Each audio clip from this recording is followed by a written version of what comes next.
जो इंसान चुप रहना सीख गया, समझो उसने दुनिया जीत ली, क्योंकि असली शक्ति भीतर की शक्ति में होती है। चुप रहो और खुद पर ध्यान दो। ये सिर्फ एक वाक्य नहीं है, यह एक जागृति है। आज की दुनिया में हर कोई बोल रहा है, कोई सुन नहीं रहा है, लेकिन जो चुप होकर अपने मन की सुनता है वही असल में आगे बढ़ता है। बुद्ध ने भी यही राह दिखाई। उन्होंने दुनिया नहीं बदली, उन्होंने खुद को बदला और दुनिया खुद पे खुद बदल गई। इस वीडियो में हम जानेंगे कैसे चुप रहकर खुद पर ध्यान देकर हम अपने जीवन को पूरी तरह बदल सकते हैं। बुद्ध कहते हैं खामोशी की ताकत क्या होती है। बोलना आसान है, लेकिन चुप रहना ये आध्यात्मिक शक्ति है। जब हम चुप होते हैं तो हमें सुनाई देती है हमारी आत्मा की सच्ची आवाज।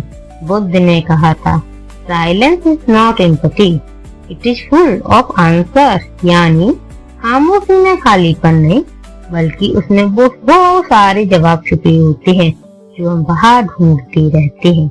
जब बाहर की दुनिया शोर मचा रही हो, उस समय आप चुप रह जाएं, तो आप वही सुन पाएंगे जो असल में आपके लिए जरूरी है।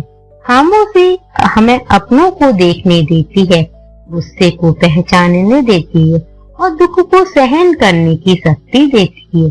एक खामोशी ही है जो बताती है क्या बोलना है, कब बोलना है और सबसे जरूरी है क्या नहीं बोलना है। बुद्ध ने सालों मौन साधना की, क्योंकि वे जानते थे जब तक मन शांत नहीं तब तक जीवन में शांति असंभव है। खामोशी में मन की परतें खुलती हैं और आत्मा की रोशनी दिखने लगती है।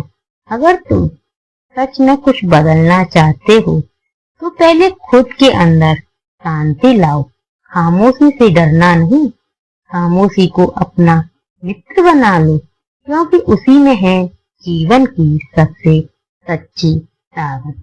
बुद्ध कहते हैं खुद पर ध्यान देना क्यों जरूरी है। अगर आप दुनिया को बदलना चाहते हो तो सबसे पहले खुद पर ध्यान देना शुरू कीजिए, क्योंकि बदलाव की शुरुआत हमेशा भीतर से होती है, बाहर से नहीं। जब आप खुद को समझते हैं तो आपको दूसरों की बातें चोट नहीं पहुंचाती। जब आप खुद से जुड़े होते हैं तो बाहर का शोर भी आपको हिला नहीं सकता। खुद पर ध्यान देने का मतलब क्या है? इसका मतलब ये है कि अपनी सोच को देखना, अपनी भावनाओं को समझना, हर पल ये जानना कि मैं अभी क्या महसूस कर रहा हूँ। बुद्ध ने ध्यान के माध्यम से ये सिखाया कि अपने भीतर की दुनिया पर ध्यान दो। बाहर की दुनिया तो बस एक प्रतिबिंब है। जैसे एक गंदे शीशे में चेहरा साफ नहीं दिखता, वैसे ही एक अशांत मन में जीवन साफ नहीं दिखता। खुद पर ध्यान देने से मन साफ होता है। जब मन साफ हो तो रास्ते भी साफ नजर आते हैं। खुद पर ध्यान देने का एक तरीका है, रोज कुछ समय खामोशी में बैठना, ना फोन, ना बात, ना कोई प्लानिंग, सिर्फ खुद के साथ। ये समय आपके लिए होता है, आपकी आत्मा की जरूरत होती है। अगर आप रोज 15 मिनट खुद को दे दें तो जिंदगी बदलने में देर नहीं लगेगी। खुद पर ध्यान देना कोई लग्जरी नहीं, ये सर्वाइवल है की जरूरत है।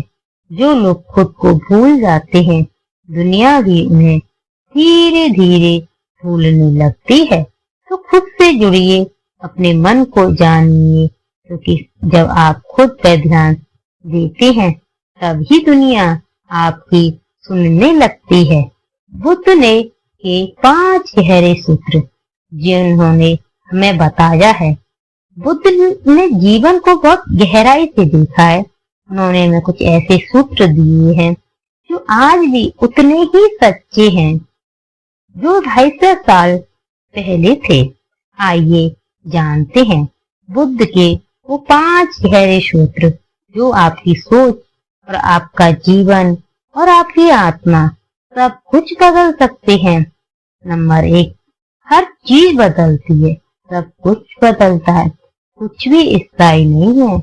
दुख भी जाएगा, सुख भी जाएगा, इसलिए ना तो दुख में टूटो और ना सुख में खो जाओ, बस शांत रहो और बहने दो। नंबर 2, दुख का कारण लालच और मोह। बुद्ध ने कहा, दुख बाहर की दुनिया में नहीं, हमारे अंदर की इच्छाओं में है।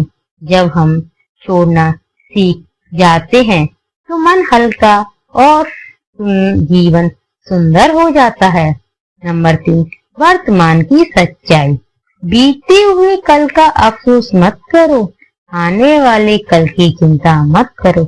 जो है बस यही पल है, इसे पूरी तरह जियो, महसूस करो, अपनाओ। नंबर 4, शांति अंदर है, बाहर नहीं। हम सब बाहर भागते हैं, चीजों में, लोगों में, रिश्तों में, लेकिन सच्ची शांति तो हमारे भीतर है। ध्यान हमें उसी शांति से जोड़ता है। नंबर 5, करुणा और समझ, यही धर्म है। बुद्ध ने कभी किसी धर्म को नहीं बांधा, उन्होंने सिर्फ एक बात कही, दूसरों के दुख को समझो। जब हम दूसरों के लिए करुणा महसूस करते हैं तभी हम इंसान बनते हैं, और जब हम खुद को समझते हैं तब दूसरों को सही मायने में समझ पाते हैं। ये 5 सूत्र अगर जिंदगी में उतार लिए जाएं तो हर दिन ध्यान बन जाता है, हर रिश्ता प्रेम बन जाता है और हर सांस ध्यान की साधना बन जाती है। अगर ये शांति भरे शब्द आपके दिल तक पहुंचे हैं तो इस चैनल को जरूर सब्सक्राइब करें, ताकि हम हर दिन आपके सब कुछ से जुड़ने की एक नई वजह दे सके। हम मिलते रहेंगे शब्दों में, खामोशी में और आत्मा की सच्चाई में। धन्यवाद।